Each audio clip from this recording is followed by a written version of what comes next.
waa ji waaw mooy Mamour Diallo waa ji moo nu delloo ginnaaw waa ji lu Sénégal ñàkk moo ko ñàkkal waa ji fukki bakkan ak ñeent yi waa ji la waa ji moo jël doomu jàmbur bu amul baay donte baay mu ngi dund nag mais nangul doon baay baay day doon der baay man du ma jur sama doom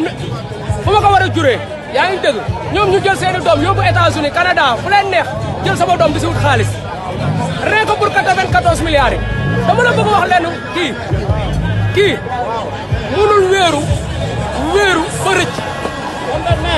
te li leen di wax justice bi laay waxal li ñu bëgg si président Ousmane Sonko mooy plainte bi moom mii nga xam ne avocat yi plainte nañ ko na wuy ji lépp lu fi xew mooma lépp lu nu mën a def si Sénégal bakkan yu fi dekk ñu nu jiñ force spéciale ak tout le monde grâce à lui sàcc bi nga di baa ngi nii raykatu nit kaa ngi nii lépp mooma Merci frère.